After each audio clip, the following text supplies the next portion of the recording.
আমাদের জীবনে এমন কিছু অধ্যায় থাকে যা আমাদের জীবনকে অনেক কিছু শিখিয়ে দেয়।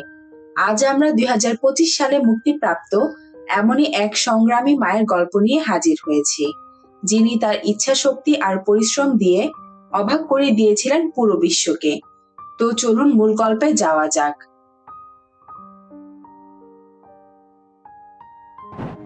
ঘটনা শুরু হয় 1976 সালে কুইংডাও নামের চীনের একটি প্রত্যন্ত গ্রাম থেকে। এই মধ্যবয়স্ক মহিলাটির নাম জিয়ান। জিয়ান তার পরিবারের সাথে সেই কুইংডাও গ্রামে বাস করত। তার দুজন মেয়ে আছে।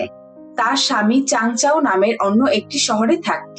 তার স্বামী জিয়ানকে পরিবারের অমতে বিয়ে করার কারণে শ্বশুরবাড়ি জিয়ানকে মেনে নেয়নি। তাই এতগুলো বছর জিয়ানকে তার মেয়েদের নিয়ে বাবার বাড়ি থাকতে হয়েছে। কিন্তু এতগুলো বছর পর ফাইনালি তার স্বামী তাদের নিয়ে থাইল্যান্ডে সেটেল হতে যাচ্ছে। তাই আগামীকাল জিয়ান তার মেয়েদের নিয়ে তার স্বামীর কাছে অর্থাৎ চাংচাও শহরে যাওয়ার জন্য রওনা হবে। তাই বিদায়ের আগে শেষবারের মতো সবাই মিলে ডাম্পলিং বানায়। এই খাবারটা জিয়ানের মার অনেক পছন্দের। সে অনেক মজার ডাম্পলিং বানাতে পারে, কিন্তু তার মায়ের থেকে জিয়ানের হাতের ডাম্পলিং আরো অনেক মজার হয়।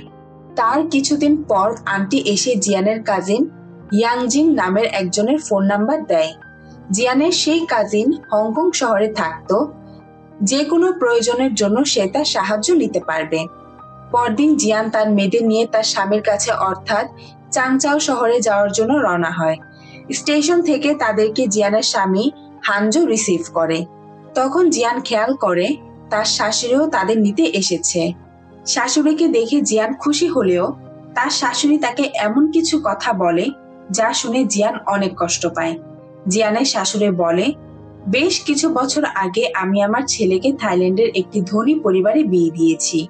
সে তার বউয়ের বিজনেস দেখাশোনার জন্য এখন থাইল্যান্ডেই থাকে। তার বউয়ের একজন কাজের লোক প্রয়োজন। তুমি এই কাজ করতে চাইলে থাইল্যান্ডে যেতে পারো।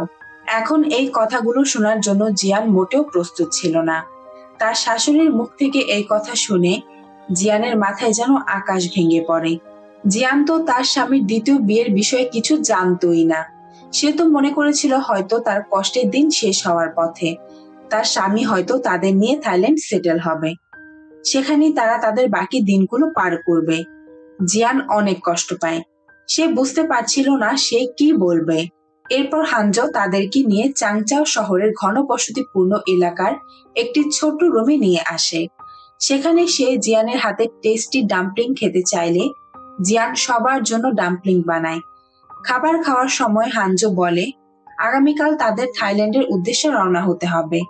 কিন্তু জিয়ান তখন জানায় সে শুধু তার এবং তার পরিবারের সেবা করতে পারবে, সে অন্য কারো সেবা করতে পারবে না। জিয়ান আরো বলে, আমি তোমার দ্বিতীয় বউয়ের সেবা করতে পারবো না। তার থেকে তুমি আমাদের নিয়ে হংকং শহরে থেকে যাও। আমরা দুজন মিলে এই সংসার চালাবো আর বাচ্চাদের স্কুলে ভর্তি করব। কিন্তু হানজো জিয়ানের এই প্রস্তাবে রাজি হয় না। বরং আগামীকালই সে থাইল্যান্ডে যাবে বলে সেখান থেকে উঠে চলে যায়। পেছন থেকে তার মেয়ে দুজন বাবা বাবা বলে অনেক ডাকে, কিন্তু হানজো আর পিছনে ফিরে তাকায় না। তাদের একা রেখে চলে যায়। জিয়ান বুঝতেই পারছিল না এই মুহূর্তে সে কি করবে। সে কি ফিরে যাবে নাকি এখানেই থেকে যাবে? সে যদি ফিরে যায় তার মা ভীষণ কষ্ট পাবে। আর তাছাড়াও তার পরিবারে এতদিন সে বোঝার মতোই ছিল। আবার সে এখানে থেকেও বা কি করবে? ছোট দুই মেয়েকে নিয়ে এই অপরিচিত শহরে কিভাবে সার্ভাইভ করবে সে? তার মাথায় যেন আকাশ ভেঙে পড়ার মতো অবস্থা। তবুও অনেক কষ্টে সিদ্ধান্ত নেয় সে এই শহরেই থাকবে। এখান থেকেই সে তার জীবন যুদ্ধ চালিয়ে যাবে। কিন্তু এই মুহূর্তে সার্ভাইভ করার জন্য তার প্রথম দরকার একটা চাকরি। কিন্তু সে যখনই চাকরির জন্য মানুষের সাথে কথা বলছিল, তার কথা কেউ বুঝতেই পারছিল না। মূলত এখানকার মানুষের ভাষা কিছুটা ভিন্ন হওয়ায় জিয়ানের কথা ঠিকমতো কেউ বুঝতে পারছিল না। তাই জিয়ান তাদের লিখে লিখে চাকরির খোঁজ করতে থাকে। শেষমেশ জিয়ান এক বৃদ্ধ দম্পতির কাছে চাকরির কথা জানালে তারা জিয়ানকে প্লাস্টিকের ফুল বানানো দেখায়। জিয়ান এক দেখাতে ফুল বানানো শিখে যায়। এতে সেই দম্পতি অনেক খুশি হয়ে তাকে কাজে রেখে দেয়। এরপর দেখা যায় রাতে বসে জিয়ান তার বাচ্চাদের সাথে ফুল বানানোর কাজ করছে। সারা রাত সে এইভাবেই ফুল বানায় আর পরদিন সকালে তা আবার জমা করে দেয়। এতে সেই বেশ কিছু টাকা পায়। কিন্তু তখন আবার তারা জিয়ানকে জানায় ফুল বানানোর কাজ এখন আর নেই। এটা শুনে জিয়ানের মনটা খারাপ হয়ে যায়, কিন্তু তার মন মুহূর্তেই ভালো হয়ে যায় যখন সে দেখে ফুলের বদলে পুতুল বানানোর কাজে এসেছে। কথা বলে এই কাজটাও জিয়ান নিয়ে নেয়। এবারও সারা রাত জেগে সে পুতুল বানানোর কাজ করে। সকালে যখন সে পুতুলগুলো ডেলিভারি করতে যাবে, তখন তার ছোট মেয়ে হঠাৎ অসুস্থ হয়ে যায়। এটা দেখে বড় মেয়ে বেই বলে, মা তুমি প্যাঙের দেখাশোনা করো, আমি পুতুলগুলো দিয়ে আসি। মায়ের শিখিয়ে দেওয়া মতোই বেই পুতুলগুলো ডেলিভারি করে টাকা পকেটে নেয়। পরের দিনের জন্য নতুন বস্তা নিয়ে যখনই সে বাড়ির উদ্দেশ্যে রওনা হয়, তখনই বে রাস্তা হারিয়ে অন্যদিকে চলে যায়। বে রাস্তা খুঁজে না পেয়ে অনেক ভয় পেয়ে যায়। ভয়ে রাস্তায় বস্তা সহ উল্টে পড়ে যায়। আর এদিকে জিয়ান মেয়ের বাসায় ফেরার অপেক্ষা করতে থাকে। বেয়ের জন্য তার অনেক চিন্তা হতে থাকে। বেই এখনো কেন বাসায় আসলো না সেটা দেখার জন্য জিয়ান সেই দোকানে গেলে তারা বলে বে তো এসেছিল, কিন্তু অনেক আগেই নতুন বস্তা নিয়ে চলে গেছে। জিয়ান তখন বাসায় চলে আসে। বাসায় এসে বেকে দেখতে পেয়ে জিয়ান মারতে শুরু করে। তখন ছোট মেয়ে প্যাং জানায় বেই নাকি হারিয়ে গিয়েছিল আর পড়ে গিয়ে পায়ে ব্যথা পেয়েছে। প্যাংয়ের মুখে এসব শুনে জিয়ান তাদের জড়িয়ে ধরে কান্না করতে থাকে। এর মাঝেই সে বৃদ্ধ দম্পতি এসে জানায় শহরে নাকি পুলিশ চার্জ করছে। এরপর তারা জিয়ানের কাগজ চেক করে দেখে জিয়ানের স্টে পারমিশন এক্সপায়ার্ড হয়ে গেছে। এই মুহূর্তে জিয়ানের জন্য এখানে থাকা খুবই বিপজ্জনক, তাই তাকে দ্রুত এখান থেকে যেতে হবে। জিয়ান তখন তার আন্টির কাছ থেকে পাওয়া অর্থাৎ সেই কাজিনের কাছে ফোন করে। তারপর জিয়ান সব ব্যাগপত্র গুছিয়ে বাচ্চাদের নিয়ে সেখান থেকে পালিয়ে যায়। বৃদ্ধ দম্পতি তাকে এই কাজে সাহায্য করেছে। বৃদ্ধ দম্পতি জিয়ানদের একটি নৌকায় উঠিয়ে দেয়। জিয়ান তার 2 সন্তানকে নিয়ে যেতে থাকে একটি নতুন শহরের খোঁজে, এক অনিশ্চিত ভবিষ্যতের খোঁজে। তখনকার অন্য সব শহর থেকে হংকং অনেক উন্নত ছিল, তাই উন্নত জীবনযাপনের আশায় অনেকে অন্য শহর থেকে অবৈধভাবে প্রবেশ করত। এতে স্বাভাবিকভাবেই সেখানে বেকারত্ব বেড়ে গিয়েছিল। এরপর জিয়ানের কাজিন ইয়াংজিন জিয়ানের সব কাগজপত্র ঠিক করে দেয়। ইয়াংজিন তাদের থাকার জন্য একটি বাসার ব্যবস্থাও করে দেয়। সেখানে অনেক ছোট ছোট রুমে অনেক মানুষ থাকতে হতো। বাড়িওয়ালি হাংজিন ইয়াংজিনের পরিচিত হওয়ায় খুব সহজে জিয়ান একটি রুম পেয়ে যায়। সেই সাথে হাংজিন 3 মাসের ভাড়াও মাফ করে দেয়। জিয়ানকে হাংজিন ফ্রিতে রান্নাঘর ব্যবহার করারও পারমিশন দিয়ে দেয়। এটা শুনে জিয়ান অনেক খুশি হয়। পরদিন জিয়ান চাকরির খোঁজে একটি হসপিটালে যায়। জিয়ান কিন্তু একজন নার্সও ছিল, কিন্তু সেখানের একজন জানায় হংকং এর নতুন নিয়ম অনুযায়ী শহরে বহিরাগত কাউকে সরকারি চাকরি দেওয়া হবে না। এটা শুনে জিয়ান হতাশ হয়ে শহরে ছোটখাটো একটি চাকরি খুঁজতে থাকে। কিছুক্ষণ পর জিয়ান একটি রেস্টুরেন্টের বাইরে পোস্টার দেখতে পায়। সে তখন সেই ম্যানেজারের কাছে যেয়ে তাকে ইমপ্রেস করতে বলতে থাকে, স্যার আমি সব কাজ করতে পারবো, আমার গায়ে শক্তি আছে, যে কোনো কাজ আমি করে দিতে পারবো। ম্যানেজার তখন রেস্টুরেন্টের পেছনে রান্নাঘরে নিয়ে আসে। এখানে একটি ডিশ ওয়াশারের পোস্ট খালি ছিল। এই মুহূর্তে বাচ্চাদের নিয়ে সার্ভাইভ করার জন্য তার একটি চাকরির ভীষণ প্রয়োজন, তাই কোনো কিছু না ভেবেই সে রাজি হয়ে যায়। কিন্তু রান্নাঘরের করুণ দশা দেখে জিয়ানের তো মাথাই ঘুরে যায়। তাই সে প্রথমে ডিসাইড করে আগে সব পরিষ্কার করবে। তাই সেই মোতাবেক সে আগে সব ময়লা পরিষ্কার করতে থাকে।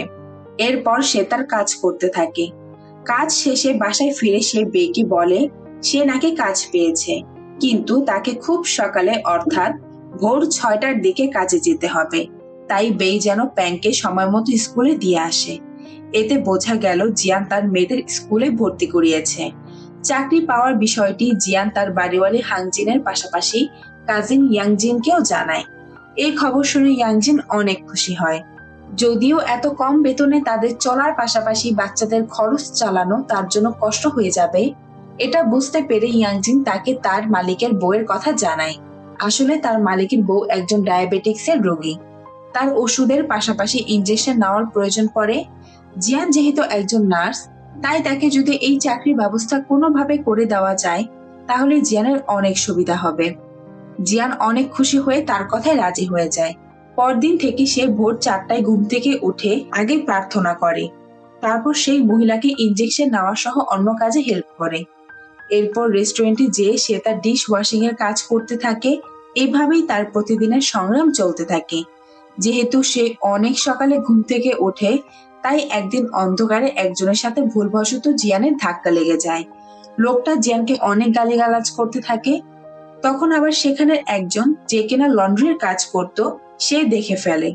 তখন সে জিয়ানের জন্য লাইট জ্বালিয়ে দেয়। এতে জিয়ান অনেক খুশি হয়। সে মন থেকে তার জন্য ধন্যবাদ জানায়। প্রথম মাসের বেতন পাওয়ার পর কিছু টাকা জিয়ান তার মায়ের জন্য রাখে, কারণ তার পরিবারের একমাত্র ইনকামের মানুষ জিয়ানই ছিল। এই সময়ে জিয়ান জানে যদি সে তাদের ভুলে যায় তাহলে তার মা বোন অনেক অসহায় হয়ে পড়বে। এটা সে কোনোভাবেই চায় না। তাই সে তার অল্প বেতনের থেকেই কিছু টাকা তাদের জন্য রেখে দেয়। কিন্তু এদিকে মা বোনের জন্য টাকা রাখতে যেয়ে জিয়ান পুরো ভাড়া দিতে পারে না। কিন্তু হাংজিন অনেক ভালো ছিল। সে জিয়ানকে বলে, কোনো সমস্যা নেই, তুমি যখন পারবে আস্তে ধীরে আমাকে দিয়ে দিও। এসব শুনে জিয়ান অনেক কৃতজ্ঞ হয়। এত ভালো মানুষের ভিড়ে থাকতে পারায় জিয়ান অনেক খুশি ছিল। জিয়ানের ছোট মেয়েদের সবাই অনেক পছন্দ করত। বেই এবং প্যাং যখন নিচে কার্টুন দেখার জন্য যেত, তখন হাংজিন একটু সাইড হয়ে বসতো, যেন তারা কার্টুন দেখতে পারে। সেখানে আরো দুজন সুন্দরী মেয়ে ছিল, যারা কিনা মডেল হওয়ার জন্য অনেক চেষ্টা করে যাচ্ছে। তারাও বেই এবং প্যাংকে অনেক আদর করত। কিন্তু সেখানে একজন অদ্ভুত লোক থাকতো। সেই শুধুমাত্র বেই এবং প্যাংকে পছন্দ করত না। বদমেজাজি লোকটা নিজে তো কোনো কাজ করেই না, বউয়ের টাকায় চলে, আর কিছু হলেই বউকে সে মারধর করত। কারণ সে চাইতো না তার বউ রাতে কাজ করুক। সে মনে করতো তার বউ হয়তো কোনো খারাপ কাজ করছে। এসব মনে করে সে তার বউকে মারধর করত। কিন্তু সেখানের একজন বলে, তোমার বউ একজন ভালো মানুষ, সে অনেক পরিশ্রমী একজন মানুষ, তাকে ট্রাম স্টেশনে চাকরি দেওয়া হয়েছে। সে সারা রাত সেখানে পরিষ্কার পরিচ্ছন্নতার কাজ করত, যেন সে 2 পয়সা বেশি ইনকাম করতে পারে। এসব বলে সে লোকটি চলে যেতে নেয়। কিন্তু জিয়ান তার পিছু নিয়ে তার কাছে আসে। সেও রাতে ট্রাম পরিষ্কারের কাজ করতে চায়। সেই ভদ্র মহিলাকে ইনজেকশন দিয়ে রেস্টুরেন্টের ডিশ ওয়াশিং এর কাজ করে ভালোভাবে ঘর চালানোর মতো খুব টাকা হয় না। তাই জিয়ান নিজের তোয়াক্কা না করে আরো কিছু টাকা সে ইনকাম করতে চাচ্ছে। কিন্তু সেই লোকটি জিয়ানকে আশ্বস্ত করে বলে সে এই চাকরির বিষয়টি দেখবে। ওই সময় আবার প্যাং সেই বদমেজাজি লোকের সাথে ভুলবশত ধাক্কা খায়। তখন লোকটি অনেক রেগে প্যাংকে মারতে থাকে। বেই দ্রুত তার মায়ের কাছে যেয়ে জানালে জিয়ান প্যাংকে বাঁচাতে চায়। কিন্তু বদমেজাজি লোকটা জিয়ানকে অনেক খারাপভাবে অপমান করতে থাকে। সে জিয়ান সহ তার মেয়েদের অনেক গালিগালাজ করে। এতক্ষণ সবকিছু সহ্য করে গেলেও জিয়ান এখন আর নিজের রাগ কন্ট্রোল করতে পারে না। সেও লোককে গালিগালাজ করতে থাকে। সেখানের অবস্থা অনেক বাজে হয়ে যায়। ঠিক তখনই সেখানে হাংজিন এসে বদমেজাজি লোকটাকে শেষবারের মতো সাবধান করে। এরপর জিয়ানকে দেখানো হয় জিয়ান তার মেয়েদের নিয়ে ছাদে এসেছে। তারা যখন বসেছিল তখন প্যাং তার মাকে বলে, আমরা অনেক গরিব আর ছোট একটি গ্রাম থেকে এসেছি, আর তুমি অনেক অল্প বেতনে একটা রেস্টুরেন্টে কাজ করো। আমার স্কুলের মেয়েরা এই নিয়ে আমার সাথে অনেক খারাপ ব্যবহার করে। এটা শুনে জিয়ানের মনটা খারাপ হয়ে যায়। সে অনেক দুঃখ পায়। কিন্তু জিয়ান নিজেকে সামলে ছোট প্যাংকে বুঝিয়ে বলে, আমরা হঠাৎ করে নতুন শহরে এসেছি তো, তাই ওরা এসব বলছে। তুমি চিন্তা করো না, আমি খুব শীঘ্রই ভালো একটা চাকরি খুঁজে নেব। তখন সবাই তোমাকে অনেক পছন্দ করবে। এসব বলে তারা দুষ্টুমি করতে থাকে। তখনই একজন লোক তাদের এসে বলে ছাদের একটি রুমে সে থাকে। জিয়ান তখন বেই এবং প্যাংকে নিয়ে সেখান থেকে চলে যেতে নিলে লোকটি বলে ওঠে, তোমাদের যখন মন চায় তোমরা ছাদে আসতে পারো।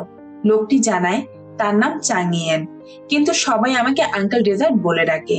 তারা আগ্রহ নিয়ে কারণ জানতে চাইলে আঙ্কেল ডেজার্ট বলে, আসলে আমি ডেজার্ট বিক্রি করি তো, তাই তারা মজা করে আমাকে আঙ্কেল ডেজার্ট বলে। তারপর আঙ্কেল ডেজার্ট তাদেরকে তার বানানো ডেজার্ট খাওয়ার জন্য ইনভাইট করে।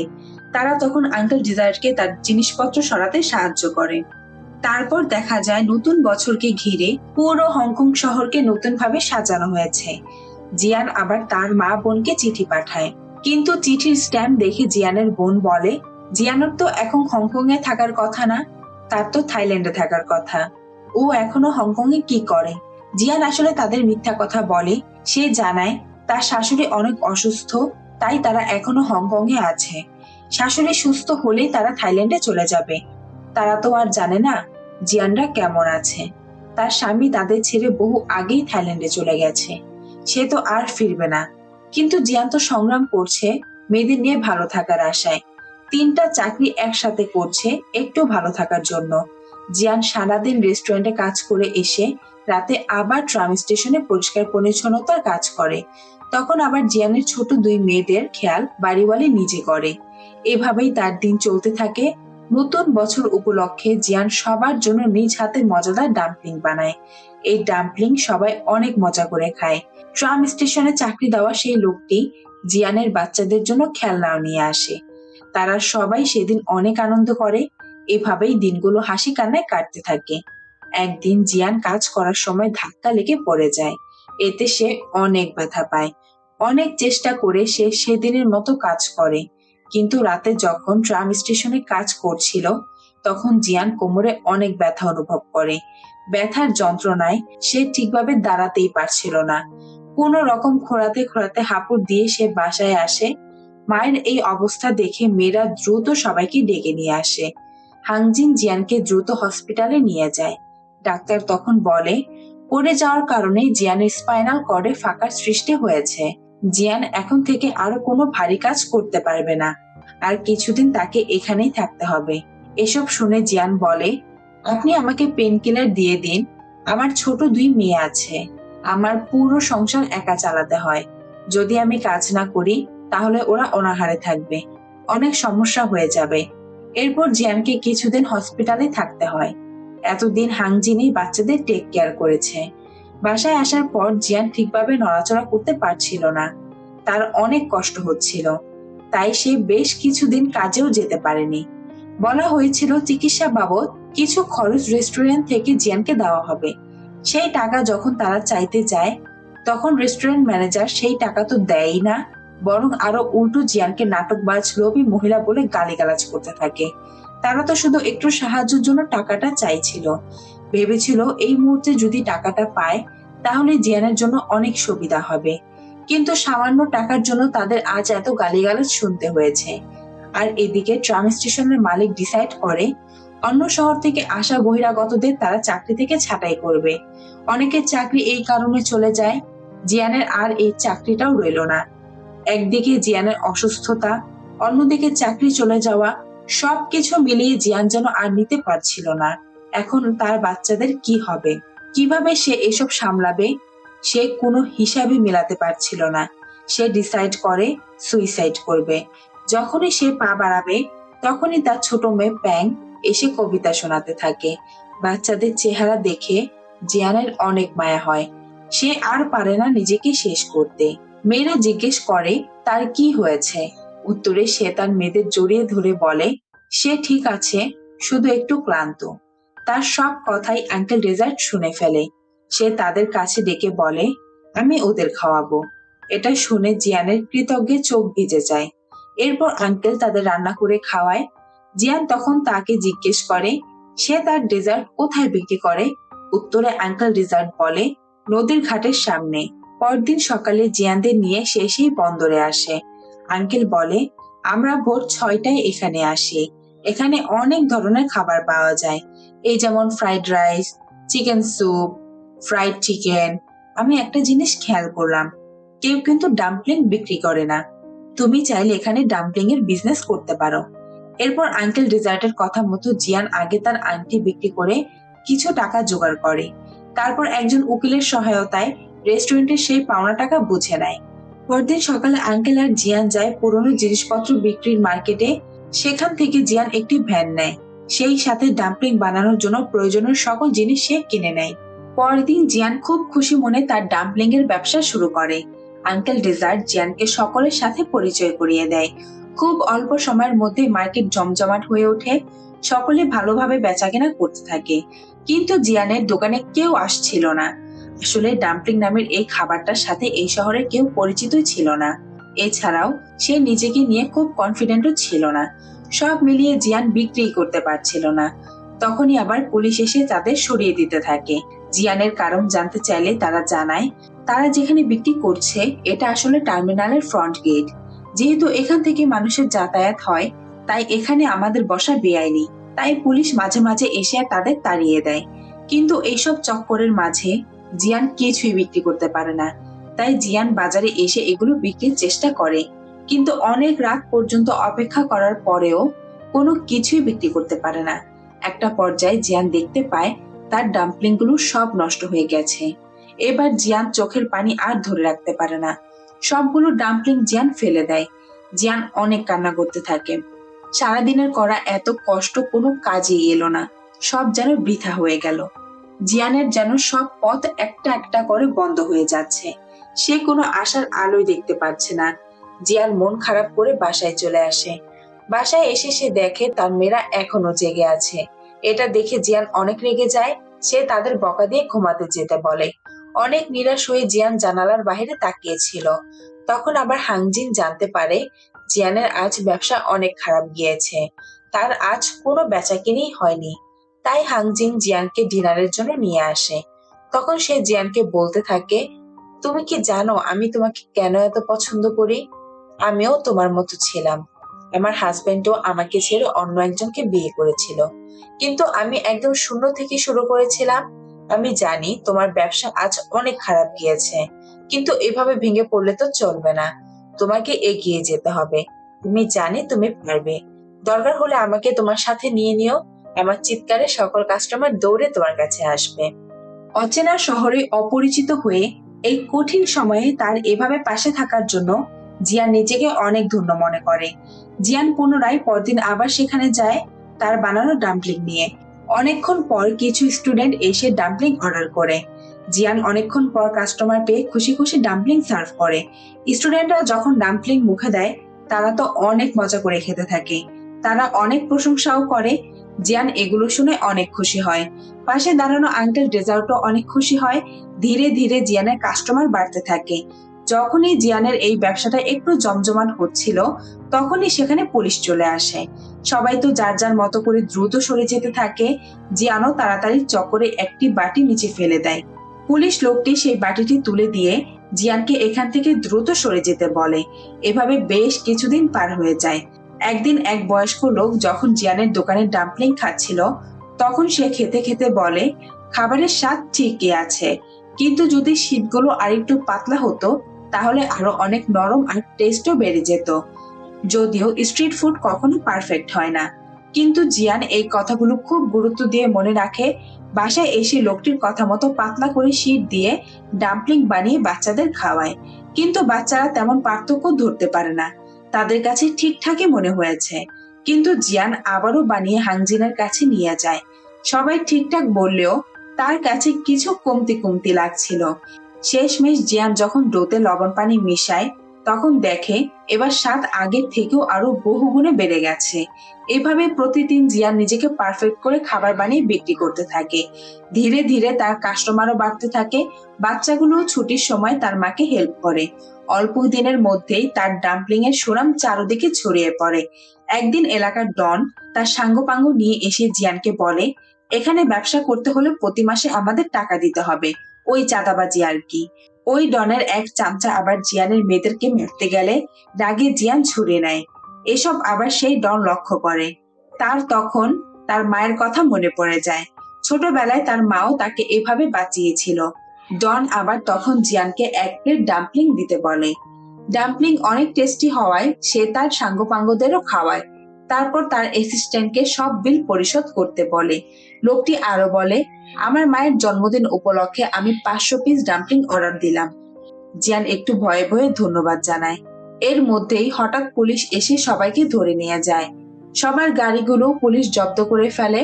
অফিসার তখন বলে, টার্মিনালের রাস্তা ব্লক করে স্ট্রিট ফুড বিক্রি করা বেআইনি, সেই হিসেবে সবাইকে শাস্তি ভোগ করতে হবে।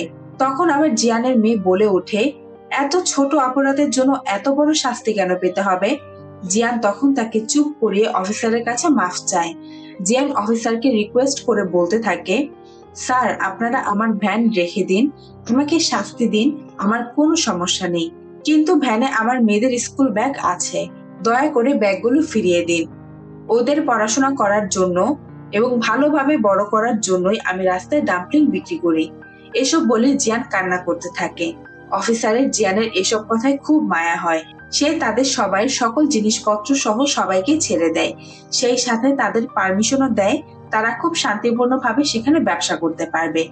সেখানে আবার একজন মহিলার ছেলে ভীষণ অসুস্থ ছিল। অফিসার তাকেও কিছু টাকা দিয়ে সাহায্য করে। অফিসারের এত ভালো ব্যবহারে সবাই ভীষণ খুশি হয়ে তাকে ধন্যবাদ জানায়। এই অফিসারের নাম ছিল হু। পরদিন সেই অফিসার হু আবারও সেই টার্মিনালে আসে।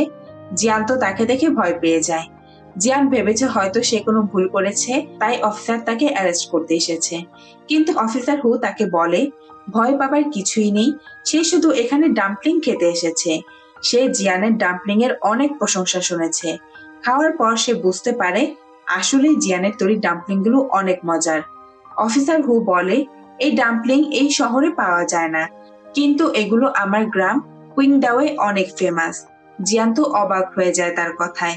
জিয়ান বলে আমিও তো কুইংডাও থেকে এসেছি। অফিসার খুশি হয়ে তার বাচ্চাদের জন্য অনেকগুলো ডাম্পলিং পার্সেল করে নিয়ে যায়। এভাবে 5 বছর কেটে যায়। সময়ের সাথে সাথে টার্মিনালও বন্ধ হয়ে যায়, কিন্তু জিয়ান একটি নোটে লিখে দিয়েছিল এরপর থেকে আমার বানানো টেস্টি ডাম্পলিং এখানের বদলে অ্যামিউজমেন্ট পার্কের বাইরে পাওয়া যাবে। জিয়ানের সেখানে একটি দোকান আছে। আস্তে আস্তে তার বেচাকেনাও বেড়ে গেছে। এখন তার দোকানে ডাম্পলিং নেওয়ার জন্য লাইন লেগে যায়। সবাই জিয়ানের মজাদার ডাম্পলিং খাওয়ার জন্য বিশাল লাইন ধরে দাঁড়িয়ে থাকে। সেখানে একদিন এক জাপানিজ লোক এসে ডাম্পলিং খেয়ে পুরো ফিদা হয়ে যায়। একদিন জিয়ানের সেই অফিসার হুয়ের সাথে দেখা হয়ে যায়।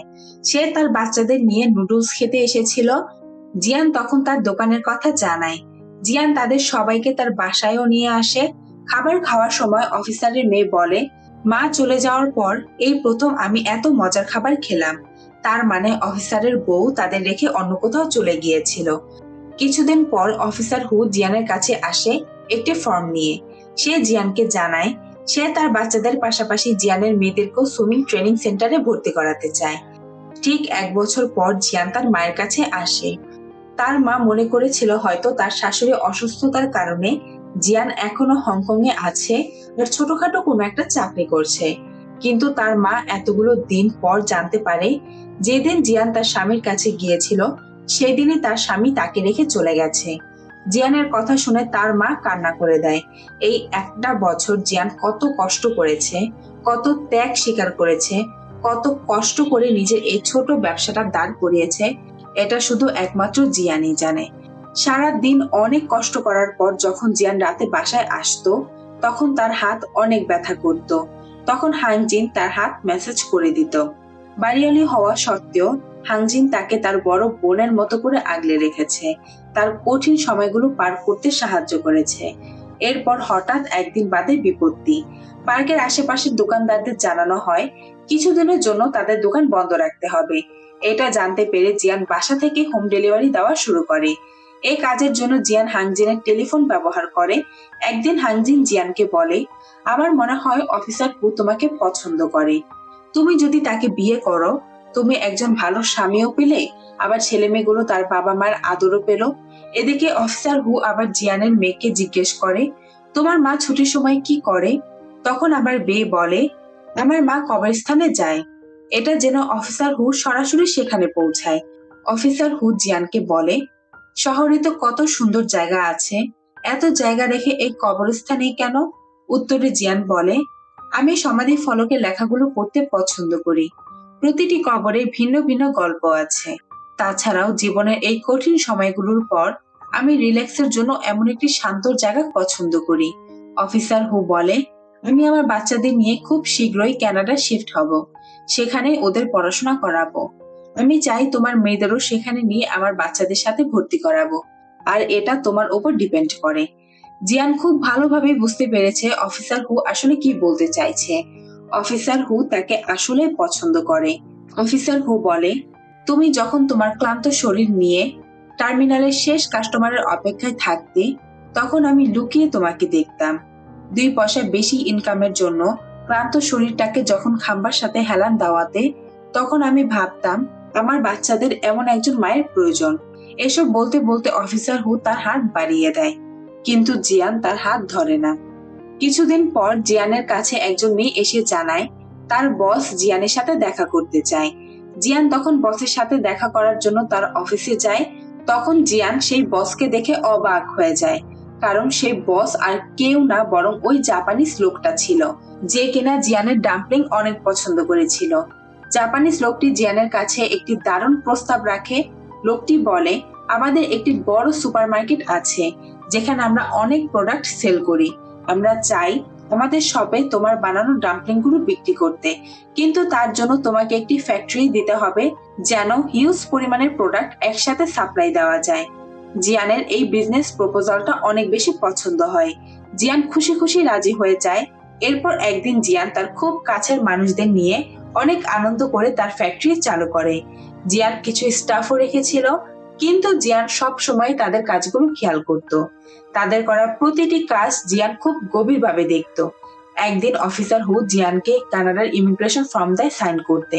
অফিসার হু এখনো পর্যন্ত জিয়ানকে চাইছিল। সে চাইছিল জিয়ান যেন তার সাথে কানাডা যায়। একদিন জিয়ান তার খাবারের সময় অফিসার হুকে সবকিছুর জন্য ধন্যবাদ জানায়। তাকে এবং তার মেয়েদের সেফ জার্নির জন্য দোয়াও করে। জিয়ান অফিসার হুকে বুঝিয়ে বলে সে এখন তার বিজনেসে ফোকাস করতে চায়, তার এই বিজনেসটাকে আরো অনেক দূর এগিয়ে নিয়ে যেতে চায়। অফিসার হুর মনটা খারাপ হয়ে যায়। সে জিয়ানকে আরো এগিয়ে যাওয়ার জন্য শুভকামনা জানায়। অফিসার হুয়ের জন্য জিয়ান নিজেও কষ্ট পাচ্ছিল, কিন্তু প্রকাশ করতে পারেনি। অফিসার হু যখন চলে যাচ্ছিল, তখন জানালার পাশে দাঁড়িয়ে জিয়ান ঠিকই তার চলে যাওয়া দেখছিল। জিয়ান তার বিজনেসের জন্য অফিসার হুকে স্যাক্রিফাইস করলো। জিয়ান অনেক কষ্ট করেছে এতদূর আসার জন্য। একদিন জিয়ান যখন ফ্যাক্টরিতে ছিল, তখন সে দেখে স্টাফরা ডাম্পলিং এর শীট অনেক মোটা আর ড্রাই বানিয়েছে। এটা দেখে জিয়ান আজকের বানানো সব ডাম্পলিং গুলো ফেলে দিতে বলে। এতে যদিও তার অনেক লস হয়েছে, কিন্তু জিয়ান কোনোভাবেই তার ডাম্পলিং এর নাম খারাপ করতে চায় না। খাবারের গুণগত মান ভালো থাকার কারণে এভাবে আরো অনেক সুপারমার্কেট থেকে জিয়ানের কাছে অফার আসতে থাকে। এতে জিয়ানের একটা শর্ত ছিল।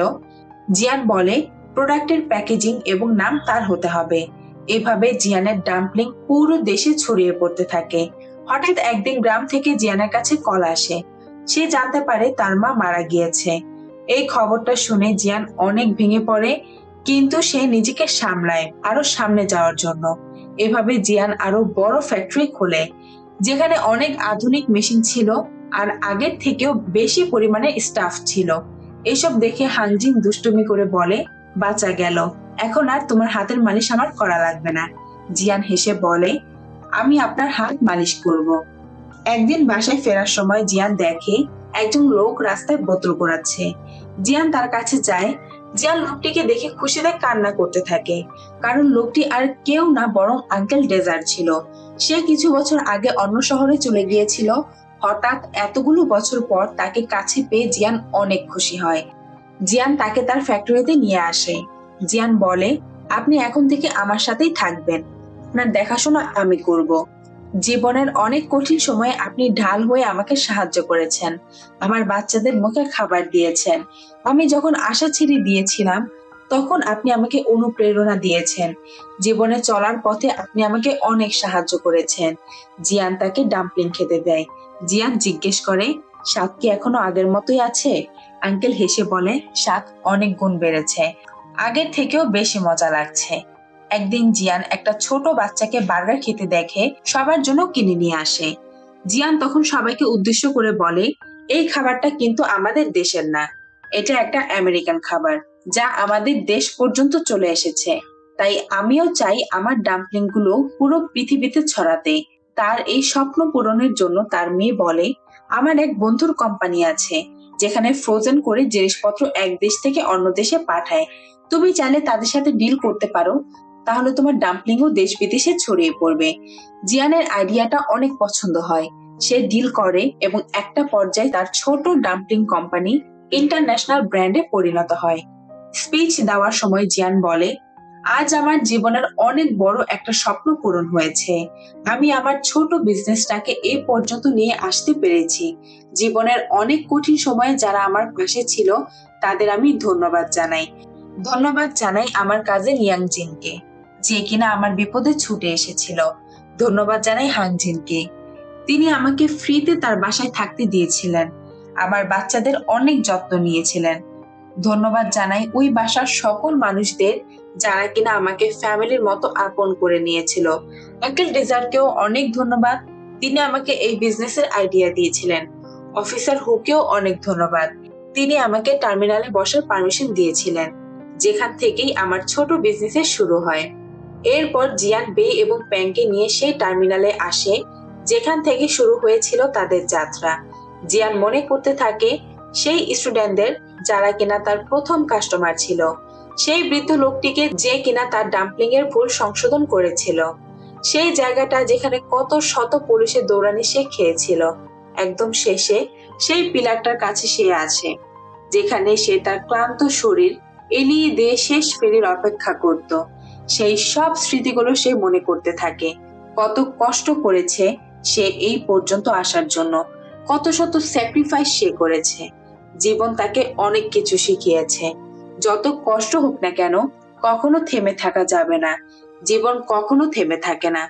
যদি নিয়ত সঠিক হয়, পরিশ্রম আর সাহস দিয়ে মানুষ অবশ্যই নিজের লক্ষ্যে পৌঁছাতে পারে। এই সত্য ঘটনাটা ছিল জিয়ান নামের এক সাধারণ চীনা মেয়েকে নিয়ে, যে কিনা তার ডাম্পলিং এর মাধ্যমে জয় করেছে পুরো পৃথিবীকে, যার হাত ধরে সৃষ্টি হয়েছিল ওয়ানচাই ফেরি নামক এই প্রতিষ্ঠানটির। তাকে এই জন্য ডাম্পলিং কুইন উপাধি দেওয়া হয়েছিল। এই অসাধারণ মানুষটির মৃত্যু 2019 সালে হলেও চীনের মানুষ আজও তাকে মনে রেখেছে। তো এই ছিল আজকের গল্প। কেমন লেগেছে আজকের মুভিটি অবশ্যই কমেন্টে জানাবেন। অবশ্যই চ্যানেলটিকে সাবস্ক্রাইব করতে ভুলবেন না। দেখা হবে নতুন আরেকটি ভিডিওতে। ততক্ষণ পর্যন্ত সবাই ভালো থাকুন, সুস্থ থাকুন। আল্লাহ হাফেজ।